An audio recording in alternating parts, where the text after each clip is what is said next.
안녕하세요. 2025학년도 대학 수학능력시험 6월 모의평가 지구과학 1 문항 분석 및 해설을 맡게 된 보람고등학교 교사 문동민입니다. 이번 모의평가는 작년과 비슷한 수준으로 출제가 되었습니다. 새로운 유형의 문항도 눈에 띄지 않고 기존 모의고사에서 빈번하게 출제된 자료들이 제시됐지만 일부 문항에서 깊은 생각을 요하고 선지가 다소 어렵게 출제된 경향이 있어서 까다로웠던 문제들이 있었던 걸로 보입니다. 출제 영역은 모든 영역에서 고르게 출제되었고 학생들의 오답률이 70% 이상인 문항, 그러니까 좀 어려웠다고 생각되는 문항은 18번과 20번 문항입니다. 18번 문항 같은 경우에는 기존 모의고사나 문제집에서 많이 볼 수 있는 유형이었는데 계산 자체가 조금 까다로워서 학생들이 어렵다고 느꼈을 것 같고, 20번 같은 경우에는 삼각함수를 적용해서 계산을 해야 되기 때문에 시간이 꽤 오래 걸리고 어려웠을 거라고 판단이 됩니다.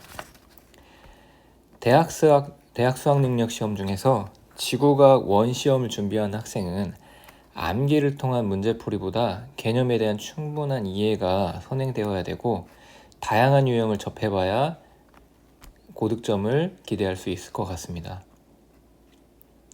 기존 기출문제들을 철저하게 분석해서 경향성을 파악하고 EBS 연계율이 50%에 이르는 만큼 EBS 연계 교재도 꼼꼼하게 학습한다면 조금 더 나은 결과를 얻을 수 있을 것입니다.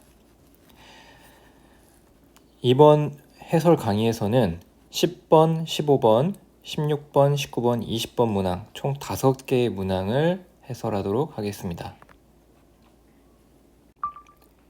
먼저 10번 문항입니다. 그림 가는 어느 태풍의 이동 경로에 태풍 중심의 위치를 3시간 간격으로 나타낸 것이고 나는 T1에서 T9 동안 이 태풍의 중심 기압, 이동 속도, 최대 풍속을 기역, 니은, 디귿으로 순서 없이 나타낸 것이다.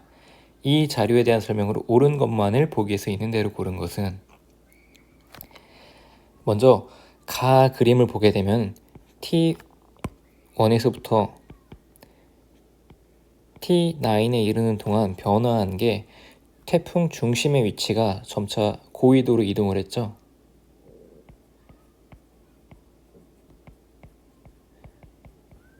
또한 T4 이후에는 육지에 상륙을 하게 됩니다.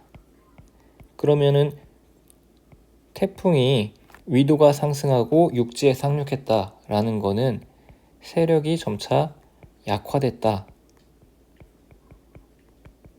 와 같은 의미가 됩니다. 그렇다면 태풍의 세력이 약화됐다는 건 어떤 의미일까요? 기압이 상승했다는 것과 같은 의미입니다. 태풍은 강한 저기압이기 때문에 중심 기압이 상승을 하게 되면 세력은 약화됩니다. 그럼 T1에서부터 T9까지 중심 기압이 상승하고 세력이 약화됐다. 그럼 나 그림에서 디귿 같은 경우에는 중심 기압으로 볼 수가 있는 거죠. 자, 그럼 중심 기압이 상승하면서 세력이 약해지면 최대 풍속은 어떻게 될까요? 점차 감소하겠죠. 디귿과 반비례 관계를 갖는 기역이 최대 풍속이 될 것입니다. 그럼 자연스럽게 니은은 이동 속도가 될 건데, 이동 속도에 대해서 좀 한번 살펴보면 이동 속도라는 거는 시간분의 이동 거리가 되잖아요. 근데 시간은 3시간 간격으로 측정을 했다는 거기 때문에 같은 시간 간격이 되는 거고, 거리는 이 태풍의 위치 사이와 사이의 거리를 의미합니다. 근데 보면은 T5까지는 이 태풍 중심 사이의 거리가 점점점 늘어나죠. 그 얘기는 뭐예요? T5, 그러니까 순간 속도는 알 수 없지만 T4에서 T5까지 이전에는 거리가 점점 늘어났으니까 속도가 빨라졌다라는 걸 의미하고, T5 이후에는 다시 태풍 중심 사이의 간격이 좁아졌으니까 속도가 감소했다는 걸 의미하죠. 그렇게 보면은 니은의 그래프가 이동 속도를 의미한다는 걸 알 수 있겠죠. 자, 그럼 보기로 넘어가 보겠습니다. 기역, 니은은 태풍의 최대 풍속이다 라고 했는데 아니죠. 우리 니은은 태풍의 이동 속도라는 거를 이미 얘기를 했죠. 니은, 태풍의 세력은 T4일 때가 T7일 때보다 강하다라고 했는데 중심기압을 따져주면 되죠. 중심기압을 비교해주면 태풍의 세력이 어땠나 알 수 있을 겁니다. T4일 때 중심기압을 그래프에서 보면은 여기에 해당하죠. 다시 여기에 해당하죠. T7일 때 중심기압을 보면은 여기에 해당하죠. 중심기압이 T4가 더 낮았기 때문에 세력은 T4가 강했을 것입니다. 그래서 니은은 맞는 보기가 됩니다. 디귿, T2에서 T4 동안 A지점의 풍향은 시계 반대 방향으로 변한다라고 했는데 A지점은 지금 이동 경로의 오른쪽에 위치하잖아요. 오른쪽에 위치할 경우에 풍향 변화는 시계 방향으로 변하게 됩니다. 그렇다면 답은 니은만 되겠죠. 다음은 15번입니다. 그림 가와나는 태평양 적도 부근 해역에서 관측된 수온 편차 분포를 나타낸 것이다. 가와나는 각각 엘니뇨와 라니냐 시기 중 하나이며 편차는 관측값 마이너스 평년값이다. 이 자료에 대한 설명으로 옳은 것만을 보기에서 있는 대로 고른 것은 엘니뇨와 라니냐 문제인데 우리는 문제를 보기 전에 열대해상에서 나타나는 일을 보고 넘어갈게요. 평상시에 열대해상에서 어떤 일이 나타나냐, 서태평양과 동태평양으로 나누어 볼 수 있는데 우리는 동태평양에서 일어나는 일을 한번 살펴보고 갈게요. 자, 열대해상에서는 무역풍이 불고 있죠. 무역풍이 불에 따라서 표층의 수가 바람을 따라 이동하겠죠. 이동 방향은 바람의 방향과 일치한 동에서 서로 이동을 할 거예요. 그럼 바닷물이 이동하니까 해수면에 경사가 나타나겠죠. 경사는 당연히 해수가 쏠리는 서쪽이 높을 거고 동쪽은 낮게 나타날 거예요. 자, 표층 해수가 이동을 하니까 그 해역에서는 용승이 나타나겠죠. 깊은 곳에 찬물이 올라오는 현상이죠. 용승이 나타나니까 동태평양 해역에서는 어떻게 되냐? 수온약층이 시작하는 깊이가 달라집니다. 어떻게 되냐? 수온약층이 시작하는 수심이 얕아진다. 왜? 찬물이 올라오니까. 용승이 올라올 때, 찬물이 올라올 때 영양염료도 같이 가지고 오죠. 영양염류가 많다는 얘기는 물고기들이 살기 좋은 환경이라는 거고 어장이 형성이 될 것입니다. 실제로 동태평양 해역에서는 굉장히 좋은 어장이 형성이 돼서 어획량이 꽤 많죠. 또 용승이 나타나면은 표층 수온이 낮아지겠죠. 표층 수온이 낮으면은 그 위에 있는 공기는 냉각이 되면서 하강기류가 나타나겠죠. 즉 고기압이 형성된다는 얘기고 그럼 맑은 날씨가 나타나고 강수량이 적겠죠. 이게 평상시에 동태평양 해역에서 나타나는 일입니다. 그러면은 엘니뇨 발생 시에는 어떤 일이 나타나느냐? 엘니뇨가 발생하는 원인이 뭐예요? 무역풍이 약화되는 겁니다. 여기서부터 모든 일들이 다 연쇄적으로 나타나는데 표층 해수의 이동도 약해지겠죠. 그럼 해수면 경사는 완만해질 거예요. 용승도 약해지겠죠. 그러면 수온약층의 수심이 깊어지게 됩니다. 영양염료의 양도 줄어드니까 어장이 황폐화되겠죠.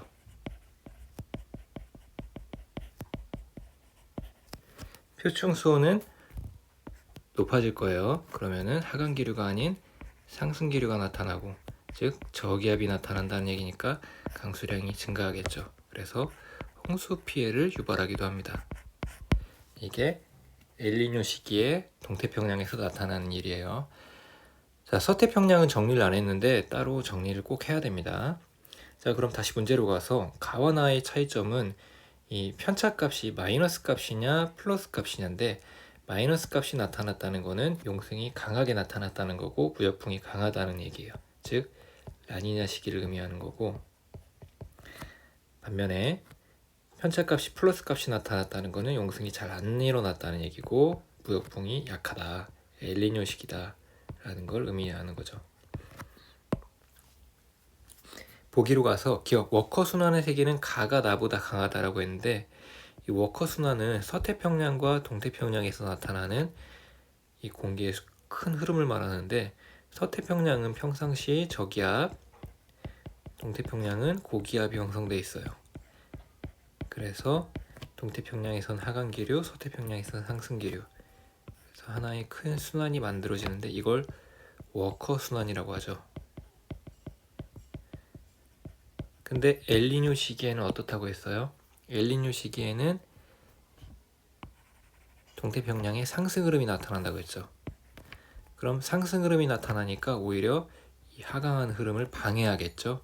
그래서 엘니뇨 시기에는 워커 순환이 약화가 된다. 워커 순환 약화가 된다 라고 정리를 하고 보면, 가가 나보다 강하다, 그럼 이거는 맞는 보기가 되죠. 나 시기에는 워커 순환이 약해진다고 했잖아요. 니은 동태평양 적도 부근 해역에서 수온약층이 나타나기 시작하는 깊이는 가가 나보다 깊다. 엘니뇨 시기에 수온약층의 깊이는 깊어진다. 여기 얘기했었죠. 그래서 가가 나보다 깊다는 틀린 보기가 되겠죠. 디귿 적도 부근에서 동태평양 해면기압 마이너스 서태평양 해면기압 값은 가가 나보다 작다고 했는데, 마찬가지로 엘니뇨 시기를 한번 볼게요. 엘니뇨 시기에 동태평양의 해면기압은 저기압이 된다고 했죠. 반면에 서태평양은 고기압이 될 거예요. 엘니뇨 시기는 나시기인데 작은 값에서 큰 값을 빼니까 작은 값을 갖겠죠. 반면에 가는 라니냐 시기인데, 라니냐 시기에는 동태평양이 고기압이 더 강해지고 서태평양은 저기압이 더 강해져요. 그러면은 큰 거에서 작은 값을 빼니까 가는 큰 값을 갖겠죠. 근데 가가 나보다 작다고 했으니까 이건 틀린 보기가 됩니다. 답은 기억만 답이 됩니다. 1번이 답이겠죠. 다음은 16번 문항입니다. 그림은 표준 우주 모형에 따라 우주가 팽창하는 동안 우주의 구성 요소 밀도비, 기억과 니은의 변화를 나타낸 것이다. ABC는 보통 물질, 암흑 물질, 암흑 에너지를 순서 없이 나타낸 것이다. 현재 니은은 1보다 작다. 이거를 꼭 체크하고 넘어가야 됩니다. 현재 니은은 1보다 작다. ABC에 대한 설명으로 옳은 것만을 보기에서 있는 대로 고른 것은, 자, 문제에서 표준 우주 모형이라고 했어요. 표준 우주 모형. 표준 우주 모형의 기본적인 구성비는 우리가 대략적인 암기를 하고 있어야 됩니다. 보통 물질과 그리고 암흑 물질, 마지막으로 암흑 에너지가 있죠. 이거의 비가 대략 5대 25대 70 정도 됩니다. 정확한 값은 아니지만 근사치로 알아두면 좋은 값이에요. 이거는 꼭 암기를 해놔야 됩니다. 자, 그럼 여기서 물질 같은 경우에는 인력을 일으킵니다. 반면에 암흑 에너지는 청력을 일으켜요. 또 암흑 에너지는 공간에서 나오는 거기 때문에 이 우주가 팽창함에 따라 공간이 커지는데 그 공간에서 계속 에너지가 발생해요. 그러면은 비율로 따지면은 우주가 팽창함에 따라 비율은 점차 증가할 거예요. 하지만 이 두 개의 물질은 새로 생겨나지 않는단 말이에요. 그래서 우주가 팽창을 하게 되면은 비율은 점차 감소할 겁니다. 그럼 다시 문제로 가서 기억을 보게 되면 B의 밀도분의 A의 밀도인데, 그 밀도 B가 우주의 상대적 크기가 커짐에 따라서 점점 커지죠. 그럼 여기서 우리가 본 것 중에 비율이 커지는 건 암흑 에너지란 말이에요. 그럼 기억의 분모값인 A는 암흑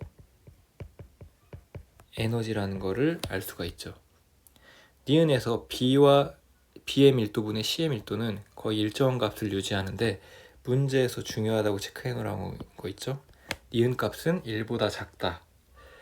자, 보통 물질과 암흑 물질의 현재 B가 5대 25인데 이 니은 값이 1보다 작아지려면은 B는 당연히 암흑 물질,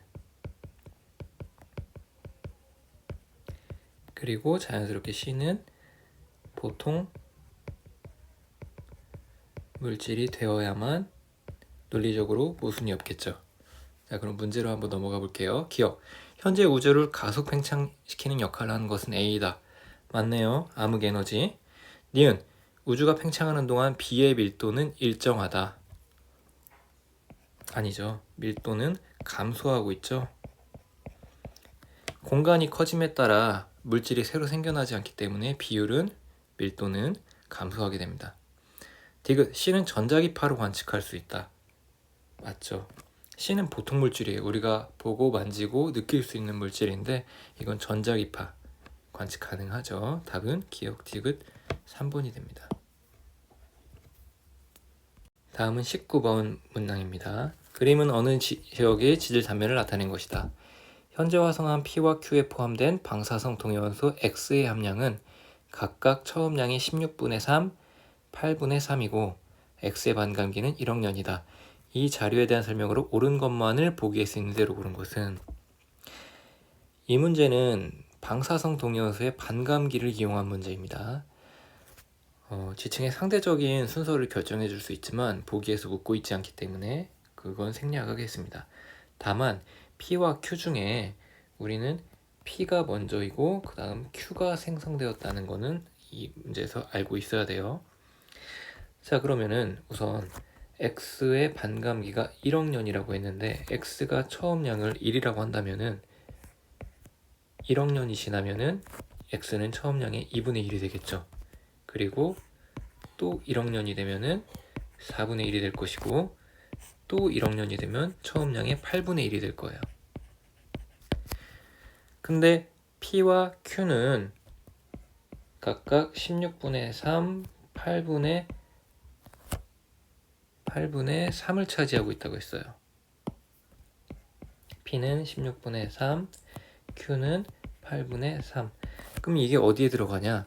8분의 3이라는 수치는 2분의 1보다는 작지만 4분의 1보다는 큰 수치죠. 그래서 Q는 여기에 들어갈 거예요. 8분의 3. 그럼 Q가 생성된 시기는 1억, 2억 사이가 되겠죠. 1억 년부터 2억 년 전 사이가 될 거예요. P는 16분의 3이잖아요. 16분의 3은 4분의 1과 8분의 1 사이 값이겠죠. 그래서 P는 16분의 3. 그래서 2억에서부터 3억 년 전 사이에 어느 시점에 만들어진 거예요. 다시 문제로 보기로 넘어가서 기억. 단층 F'은 횡압력을 받아서 형성되었다라고 했는데 단층 F' 여기잖아요. 이렇게 단층면을 놓고 보면 왼쪽이 상반, 오른쪽이 하반이 되는데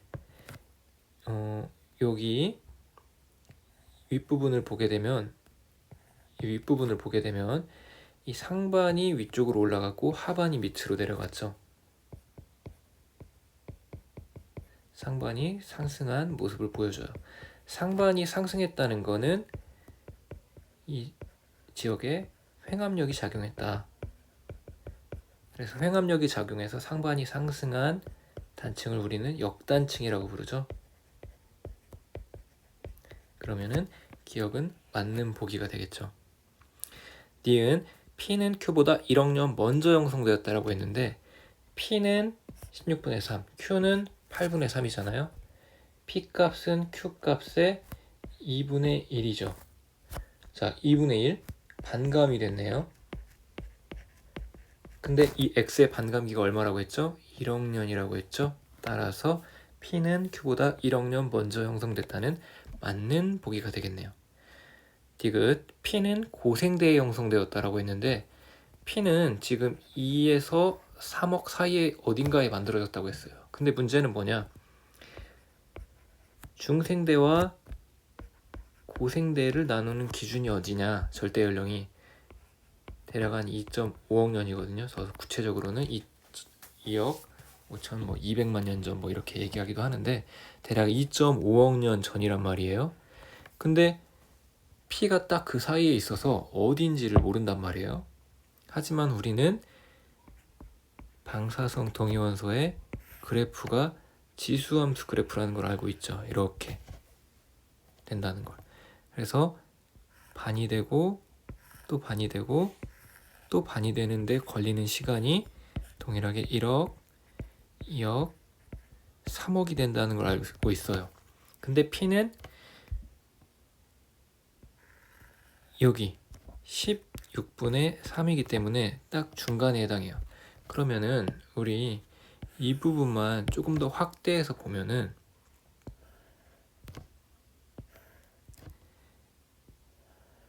이렇게 그래프가 나타날 거예요.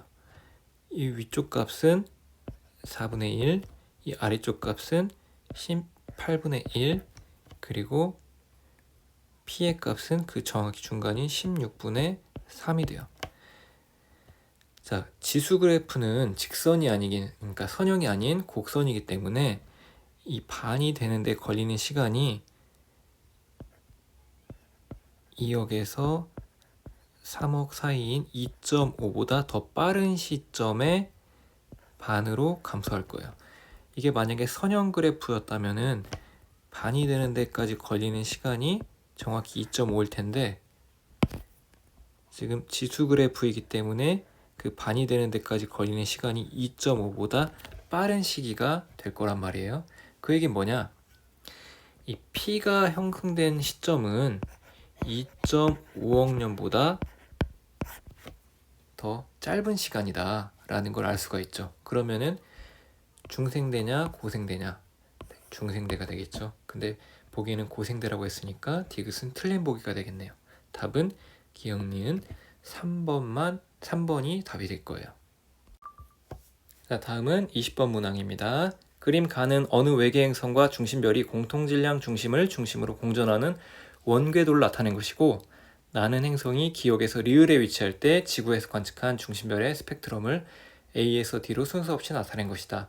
중심별의 공전 속도는 2km/s이고 관측한 흡수선의 기준 파장은 동일하다. 이 자료에 대한 설명으로 옳은 것만을 보기 위해서 인대로 고른 것은 중심별의 시선 속도 변화를 이용해서 풀 수 있는 문제네요. 가그림을 오른쪽에 좀 더 확대해 놨는데 여기서 한번 보도록 할게요. 바깥에 있는 원은 행성의 공전궤도이고 안쪽에 있는 원은 별의 공전궤도예요. 행성의 위치에 기역, 니은, 디귿, 리을이 나타났다면 별의 위치는 기역의 정반대편인 여기에 위치할 거예요.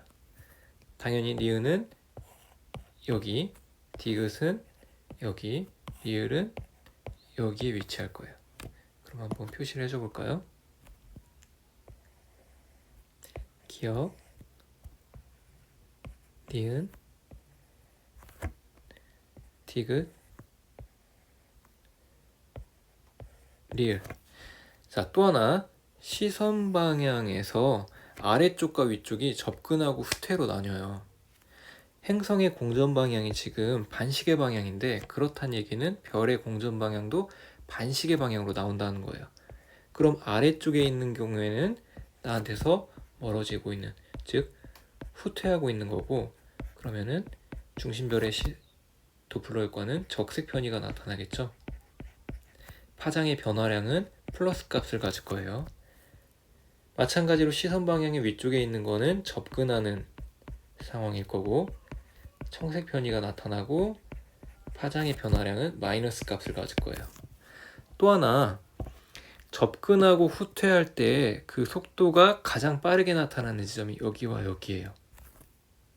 후퇴하는 경우는 여기서 가장 빠른 속도를 나타나게 되는데 기역과 리을 중에 이 후퇴 속도가 가장 빠른 지점에서 가까이 있는 거에 속도가 더 빠르게 나타나요. 그 얘기는 뭐냐? 기역과 리을 중에 후퇴 속도는 기역이 더 빠르다. 이걸 나에 대입을 해보면은 적색 편의가 가장 크게 나타나고 있는 B가 기역이 될 것이고 적색 편의가 적게 나타나고 있는 A가 리을이 될 것이에요. 마찬가지로 접근하고 있는 경우에도 최대 속도가 되는 곳에서 디귿이 더 가깝죠. 그 얘기는 청색 편의가 크게 나타나고 있는 D가 디귿, 적게 나타나고 있는 C가 니은이 될 거예요. 그럼 보기로 한번 가볼게요. A는 행성이 니은에 위치할 때 관측한 결과이다. 아니죠. 우리 위에서 리을에 위치한 관측 결과라고 이야기를 했죠. 니은 B의 수선 파장 마이너스 C의 수선 파장분의 A의 수선 파장 마이너스 D의 수선 파장은 1이다 라고 했는데 여기 지금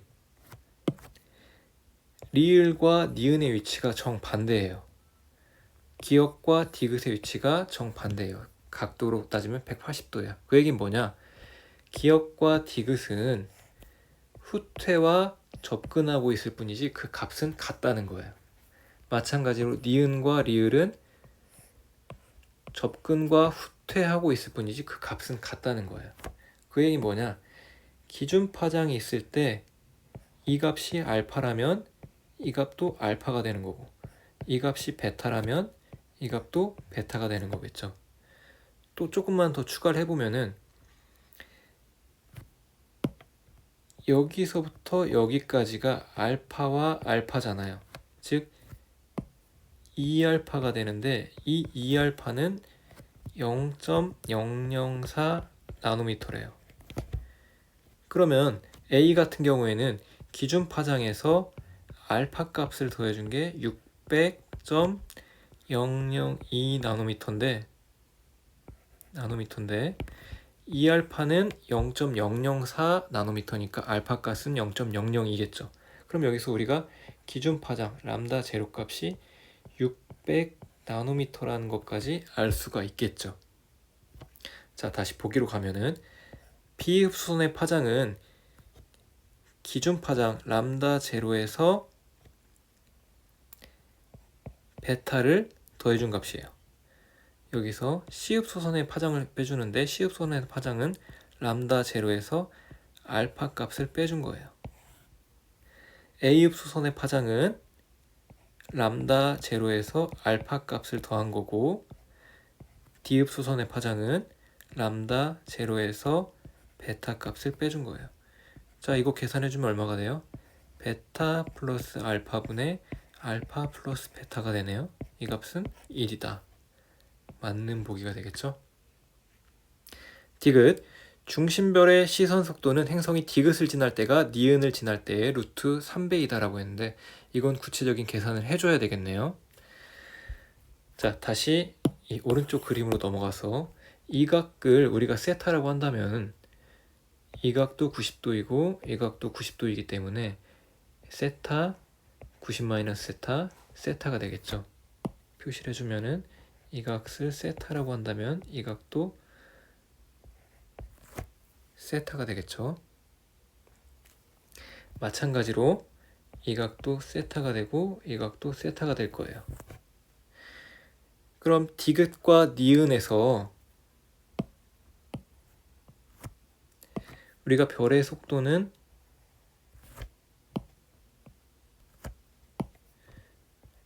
V라고 했잖아요. 이때 V 값은 시선 방향의 성분과 시선 방향의 수직인 성분으로 나눌 수가 있죠. 근데 이 사이의 각도가 어떻게 구할 수 있냐? 이 각이 세타니까 이 각은 90 세타 90도. 그래서 이 각도 세타가 되겠죠. 마찬가지로 니은일 때 별은 이렇게 순간 속도를 내겠죠. 이 순간 속도는 시선 성분과 시선 방향의 수직으로 구분이 되는데 여기가 세타니까 이 사이값은 90 세타 값이 되겠죠. 근데 이 각이 90도니까 여기도 마찬가지로 세타라는 값을 갖겠죠. 그럼 니은에서의 속도는 나한테 접근하고 있으니까 부호는 마이너스일 테고 V 사인 세타라는 속도를 가질 거예요. 디귿은 마찬가지로 접근하니까 마이너스고 v 코사인 세타 값을 가질 거예요. 그쵸? 근데 우리 이 니은은 우리가 도플러 효과가 얼마나 일어나는지 구체적인 수치를 알고 있죠.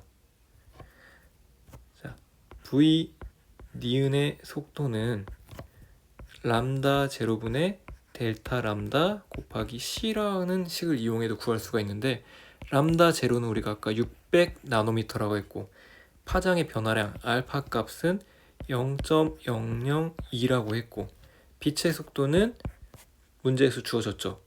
3 곱하기 10의 5제곱이라고 했단 말이에요. 그럼 이걸 계산해주면 얼마가 되냐? 1km/s가 된다는 거죠. 근데 v 니은은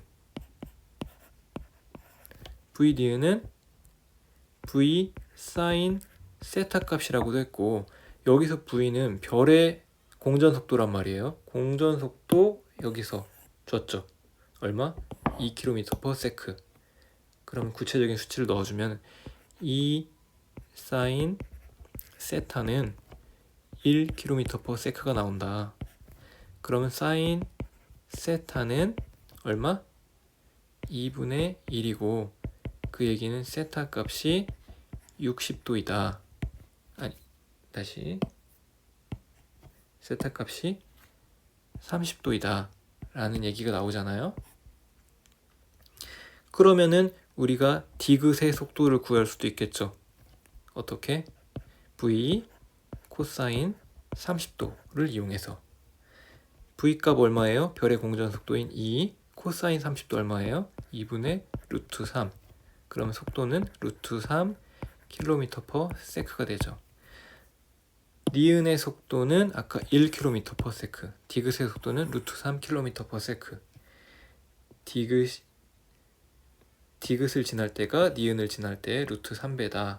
이거는 맞는 보기가 되죠. 그래서 답은 니은과 디귿 5번이 되겠네요. 조금 복잡하고 시간이 오래 걸리지만 차근차근 하나하나 해결하면 충분히 할 수 있는 문제였다고 생각합니다. 자, 이것으로 5문제에 대한 해설 강의 모두 마치겠습니다. 고생하셨습니다.